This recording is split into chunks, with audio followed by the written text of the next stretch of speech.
Hello and welcome to the Modern Customer Podcast. I'm your host, Blake Morgan. Today, my guest is Andres Berry, the president at JetBlue Travel Products. JetBlue Travel Products is a subsidiary of JetBlue, including JetBlueVacations.com and Paisley.com, both travel booking options for various vacation excursions. Prior to his 5 years at JetBlue, Andres was managing director and partner at Boston Consulting Group and has held a variety of different business roles. He has a degree in industrial engineering and economics from Northwestern University and an MBA from Emory University. Today, we are talking about how JetBlue Travel Products connects contact center agents with customers by actually sending contact center agents out on the excursions that JetBlue actually sells. Talk about the link between employee and customer experience. Please enjoy Andres Berry.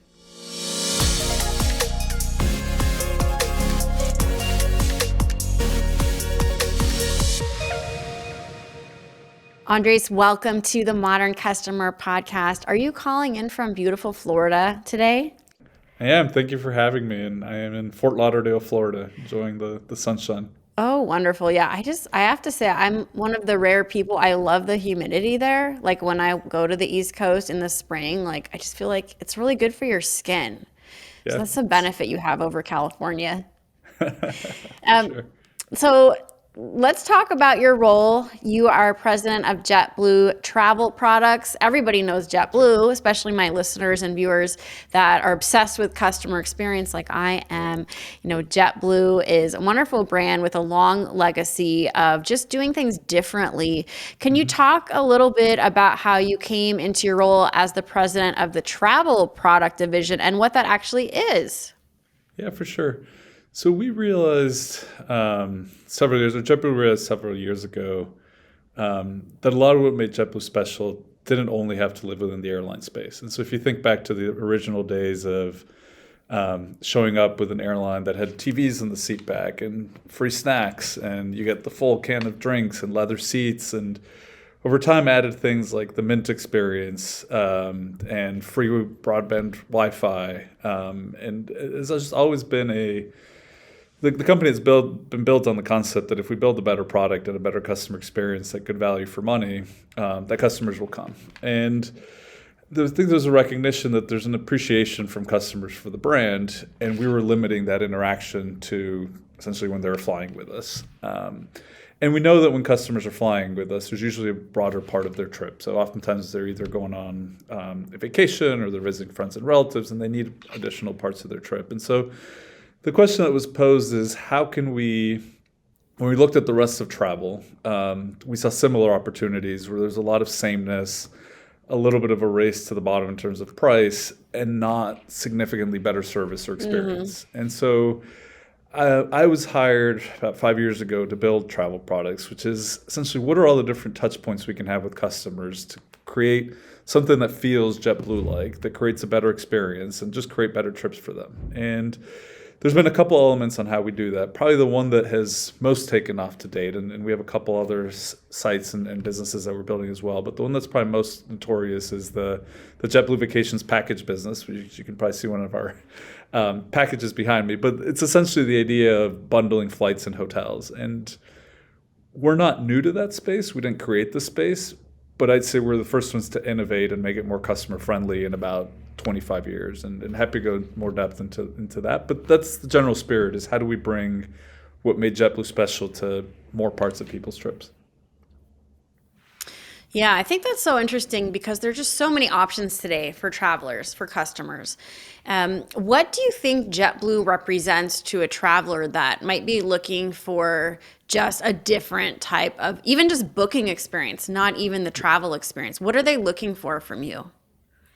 Yeah, trust matters a lot, and I actually think obviously the early days of the pandemic, a lot of people faced a lot of challenges with trips, and I actually find that on the other side, they're much pickier about who they're booking their travel with. There's suddenly a little bit of an understanding is that sometimes things happen during trips, and you want somebody that you can trust to be responsible for it. And we find that a lot. I mean, good value for money, that's always going to be a big driver of how people choose travel, but that doesn't necessarily mean price, right? If we give people the right value in return for, and they feel like they're getting something, that's a big driver. But I think trust in the brand, and I think you asked in terms of what it means. It's always interesting to me. A lot of times we get feedback from customers when they run into an issue, and they tell us, well, part of the reason why I booked my whole trip through you is because I expect that you'll have more leverage solving any issue that I have than I would as an individual. And I think that means a lot to customers. And then we've also sprinkled in a series of perks that are unique to us that just make people happy. We'll give they book a vacation package. We'll give them the first drink on their flight for free. Okay. We'll let them board a little bit early so their bag can make it in. In several of our biggest destinations, we have somebody at the airport receiving them with a JetBlue vacation shirt and getting them to their hotel for free. And so it's a combination of good value for money, surprise and delight and things that nobody else is offering, and then making sure we have their back on the other side. Absolutely. I think it's surprising. It's the little things in customer experience. Like it always surprises me, like the free drink. The fact that I was looking through your website with Paisley, one of your travel products, that if your flight changes, a person will call you. Yep. Let's talk about your customer strategy a little bit across your side of the house and the products business. How involved are you in what we think of as customer strategy? Yeah, I mean, completely, right? I mean, that's where we had to start is, like, one of the things early on is the world isn't sitting there waiting for us to show up with a new travel website, right? I mean, and so we have to be very intentional about who is this for and who's going to benefit from this and how do we build something that those customers are going to want. So that was a lot of the early days, and who even within the JetBlue customer base is this most relevant for, and so deeply involved in that. I mean, those were the early stages when we were trying to figure out what business to build and what direction to take it in. So how do you know who it's for? How do you get that data, or do you talk to customers directly? What does that look like?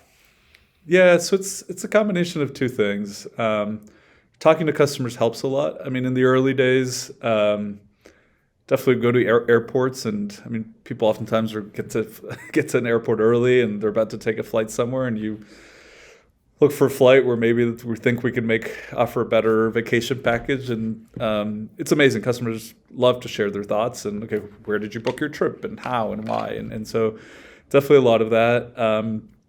We do still have I feel like so much of the world right now is moving into artificial intelligence and all this stuff.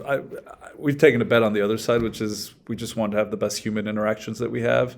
Some see that as a cost. We see it as an investment and a necessary one, that when somebody calls us, we have a human answer the phone. We have them help them through. But we also get a lot of customer feedback through that. And then the third piece is, at the end of the day, as we're innovating products and we're trying to decide, what do we include in the package? What do we not? How do we price it? Customers will vote with their wallet every single time. And so we get pretty good indicators from, if something starts selling, then we're like, okay, that must mean that we're doing something right. And how do we get more people to be aware of this product? Yeah, I mean, the amazing thing about an e-commerce website is you can look at data till the cows come home. You can see what customers are doing in real time and get feedback like every minute of the day. How involved are you in looking at customer data and how the customers are moving through the experience that you've created? Yeah. It's interesting. That was the first thing we invested in. So we said we have to invest, we have to build the technology the right way. And it was both. It was, how do we create a website that we can change often, because we knew that we couldn't know going in what exactly the experience was going to be. And spending 3 years building a website and then hoping that we got it right felt like a risky proposition. And so we invested a lot in building from day one something that could be tested a lot, that could be changed early and often. Typically on the vacations website or on Paisley, we can make changes to that site within minutes of having an idea, in terms of just getting it up and live, and we can present to half the customers one way and half the other. And that was something we probably took a little bit longer to go to market, but we felt that was the right thing to do. And then in terms of data, we live on data. I mean, I look at every single day exactly how many people are going through our booking flows, how many people called in. Of those, how quickly did we answer their calls? I mean, building the data and dashboards that we have has been one of the first things that we said was critical for us, because it takes the guesswork out of it, right? It's if suddenly this week X number of customers are making it through this step in the booking flow, and then we change the messaging to make it more clear what they're getting, and now 20% more make it through. It become that information is pretty critical, and that's how we built the business in large part. If you had to explain to our audience listening and watching what makes JetBlue Vacations unique from other travel booking websites, what would you say to them? Yeah, yeah. So the first piece is so JetBlue Vacations focuses entirely in the package space, and it's a unique space within travel, and kind of why we have a couple different sites. And for customers who are curious about packages, because you don't see the price of either the flight or the hotel, and it's all bundled and opaque, usually the prices are better. There's a lot of rules in travel that, hey, if I'm selling a flight, it has to be at the same price on every site, or a hotel has to be the same price. Once you start bundling, those rules go away. And so the first piece is it'll be cheaper than buying the components separately. And so that's the first piece. But beyond that, there's a couple of things that make us unique even within that space, right? So we have our top selling hotels. We have agreements with them that they have to give our customers a benefit of at least $150 of value that they only give to JetBlue Vacations customers. Oftentimes that manifests itself in the way of a spa credit or a room upgrade or a free dinner when they're at the hotel or something like that. And so those are deals that they can only get through us. We also, because we're associated with the airline, we also disproportionately discount the flight. And so there's good value for money there. And then beyond that, it's really all these other perks. It's earning the TrueBlue points. It's these points count towards being a Mosaic. It's What does that mean for people that don't fly JetBlue? Yes. So the TrueBlue points is a loyalty program that so allows them to earn towards free flights or free vacation packages later. Okay. And then Mosaic is kind of the tier which our most frequent customers start to get recognized, which is then they start getting to board early and perks like that. Every spend that you have on all of our different travel sites counts towards all of that, and so customers are getting returns on that much more quickly than they would with competitors. And then the biggest kind of piece that we really hang our hat on is in the Caribbean. We have what we call the insider experience, which is there's somebody who's available for you 24/7 on the ground. They will meet you at the airport. They will get you to your hotel. They will make restaurant reservations on your behalf. They will schedule excursions for you. They will pick you up from the hotel and take you back to the airport. If something unexpected happens and you have a situation where, let's say, you have to switch hotels, they will go in there and facilitate that. And so that's something that we really hang our hat on, which I think is very aligned with the JetBlue experience, which is we have somebody there who has your back, and we're proactively reaching out to you to make sure that you have a great trip. Okay. Yeah. And so let's talk about Paisley. What is Paisley and what makes that part of the JetBlue experience different? Yep. Yeah. As great as the packaging business has been for us, we also realize there's a lot of trips where customers find that impractical, where they don't want to pay for everything all at once in advance, and they kind of want to pick and choose the components and shop that way. And we needed a way to offer that. The way that most airlines offer this today is they essentially send you to 5 or 6 different white labeled sites that somebody else runs. So and by the way, JetBlue used to do this before. So if you used to go to JetBlue.com years ago, and you wanted to book just a hotel, we'd send you to a site that somebody else was running. It had a JetBlue logo, and then you were dealing with somebody else. And then you wanted a car rental, you were going somewhere else. And this is how the industry has evolved over the last 20 years. That felt broken to us, and it felt very hard to think that we were going to provide good service to customers in that world.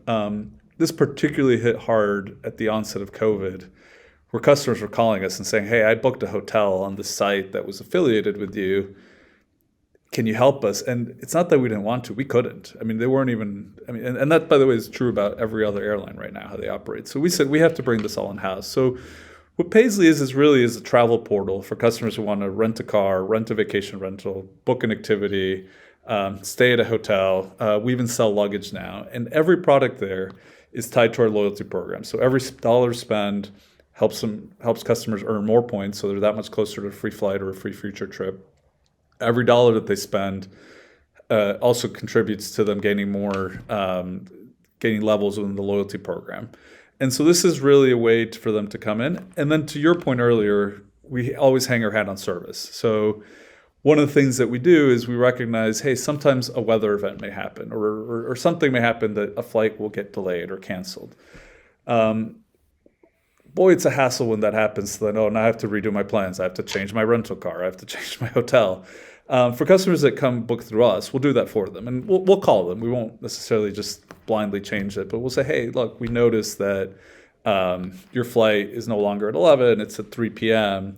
We're going to move your rental. And by the way, this is actually going to save you a day's worth of rental because of when you're returning the car. And they usually appreciate that, right? Because it's instead of them having to do all this work, we're actually doing it for them. So I think it's the affiliation, it's the ease of booking. We try to make the website as intuitive and as easy to use as possible. The affiliation with the loyalty program, and then the service that we think is so core to the JetBlue brand. And the combination of those three things has really seen us grow a lot in the space. Andres, what I like about what you're telling me is that it sounds like you started with the customer and you've worked backwards. A lot of what you're sharing with me sounds really like the psychology of how people buy.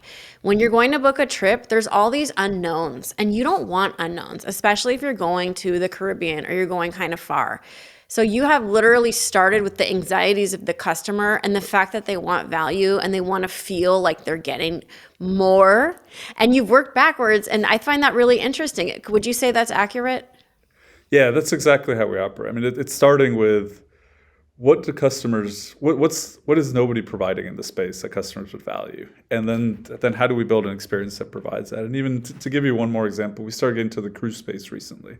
There's a number of customers who fly JetBlue. They come oftentimes to Florida and then they get on a cruise and off they go. And a lot of it was, well, what gives us the right? What could we do better? And what we've done is two things for customers. You talk about anxiety points. We talk to customers a lot as to what gives you anxiety. We did two things. One is we only sell them flights that we're confident that they're going to make. So they don't have to do the math of how far is we've done the math for them of how far is the airport to the port and am I going to make it? And by the way, here's a list of hotels that are nearby. Consider flying the night before and here's the cost.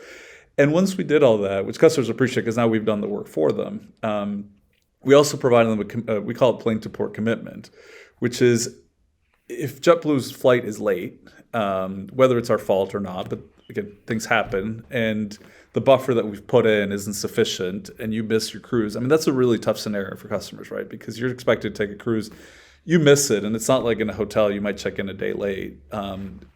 We somehow find a way to make you whole, and that's either we'll fly you to the next port of call, or we'll even actually give you more money than you paid for your cruise and put you up in a resort in Florida, and you can do that, or we'll rebook you at a different date. And so, again, I think that's what customers appreciate is that when they're in these situations, they have anxiety about these things. They know that we'll take care of them. And by the way, 99% of customers don't run into these issues, but it's more the anxiety of the unknown when they're booking that we think that if we can put them at ease then, and that's what we're seeing, then that they'll trust us with their trips.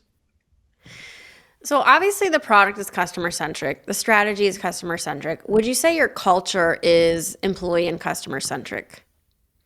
I'd like to think so. One of the things when we started building the Paisley site and it was new, we actually debated, should we even have a call center? There's all these articles you read about call centers are a thing of the past and everything needs to be chatbots and AI. And I finally said, we need to hear from our customers. We have to. And if we're wrong and we don't need it, we can cross that bridge later. So we started building a call center. We put a phone number. It actually was quite intriguing, the number of calls that we get for something that I think is a great digital tool. But one of the things you'd appreciate is right outside where our leadership team sits, we built the call center right there. And our technology leaders all sit within earshot of the people who are taking calls and talking to their customers. And it's little things like that. I mean, in addition to the fact that the entire team meets every single day to see what customers did the day before.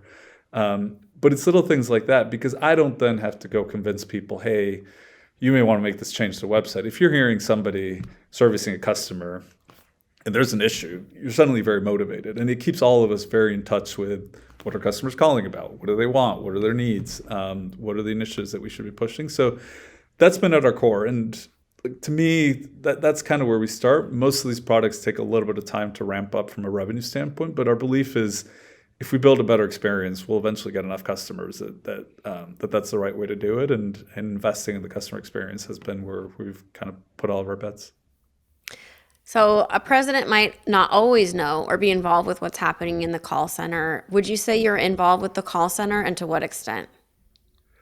Yeah, I mean, certainly more than I think, maybe sometimes more than they would like, but it's a couple of things. Like I said, where I sit, I'm overhearing calls all day. And so that's point number one and at any point in time, I can walk over and get closer. So I've tried to have my finger on the pulse of what we're doing. The other thing that I think is super important, and I still do some of this, is actually listening to calls. I know you call a call center and says, hey, your call may be recorded for quality assurance. And we listen because there's metrics that you can have on a call center. You can look at the efficiency. You can look at how quickly do we answer the call. You can look at all that stuff. But there's no substitute for sitting there and listening to what's actually happening with customers to really understand, are we providing the service that we want? Are we doing that? And so that was something that I instilled early on. And we have clear views on like, okay, this is what a good call sounds like. And we spent months writing all that down and said, okay, what do I think? What does the leader of the call center think? What do people on the phones think? And because I just think it's so important. If we get that right, to me, that's probably the biggest predictor of the likelihood that somebody will come back and want to do business with us again in the future. So you know what everybody listening is wondering right now? You're supposed to say, yeah, I do want to know, Blake. Yes. They're wondering, what does a good call sound like? Would you be able to share that with us? Yeah, look, I think when we've written this down, elements of a good call, one is understanding what the customer's calling for. I think that's such an important part. And this kind of goes to my own experiences in calling customer service or whatnot. But our best crew members, they quickly get to why are you really calling? And even the question that you're asking sometimes is not the real question that you have behind, right? So you might call and say, hey, do you have a change fee or a change policy? And we'll give you that answer. But a good crew member will say, but why are you asking that? What's on your mind? And then some of the customers start talking and saying, well, you know what? Somebody in my family wants to go a different date and we're trying to, okay, well, can we help you with that? And so that's an important element. And then two is the quicker they can do that, I do think that most customers don't want to be on the phone for a very long period of time. And so it's recognizing why are they really calling? What's the issue that they have at hand?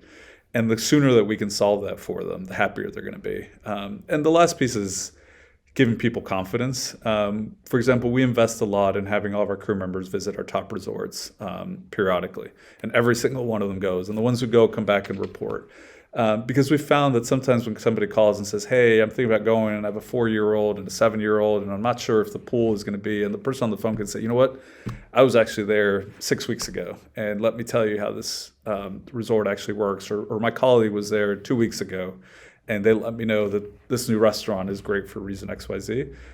We try to invest a lot in that as well because then it gives customers confidence to say, oh, okay, you've actually been there. You're not going off what a website says. Wow, that's incredible. A lot of our listeners probably don't do that. So I would say you're ahead of the game on investing and you're probably seeing huge return because of course, yeah, if you call a call center and someone's actually done the thing, the customer is going to be, again, the psychology, they're going to feel more at ease booking.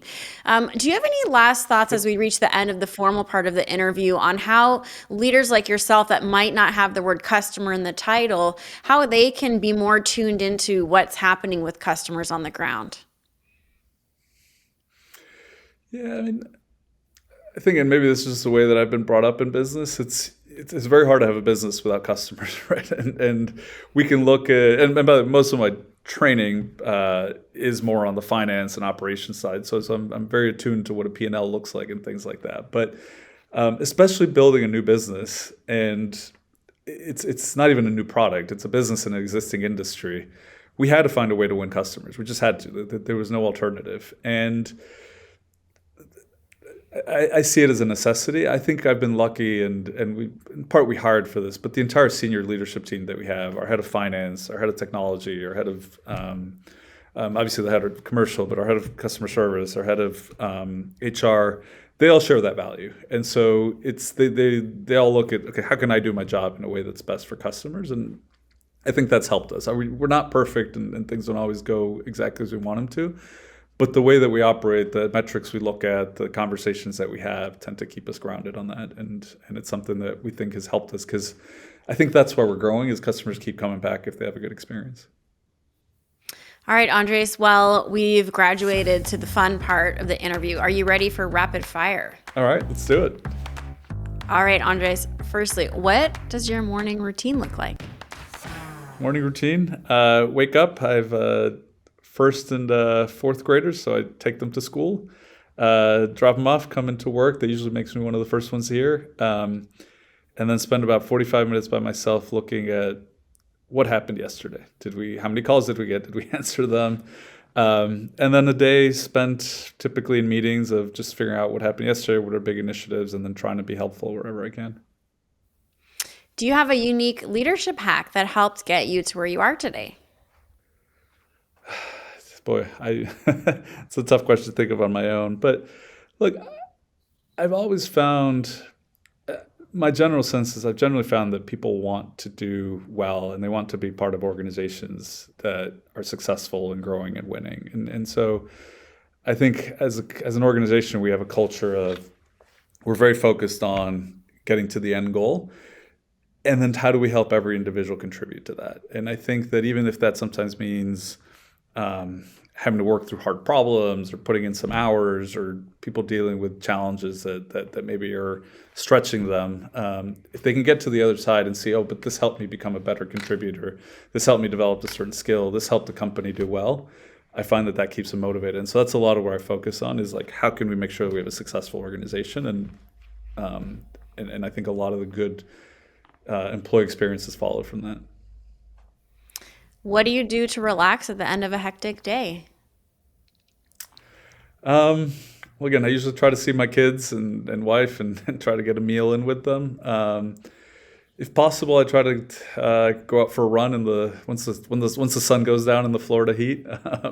That typically helps clear my brain a bit. And if not, catch up on the latest Miami Heat game and see what's going on there. What is your favorite type of vacation?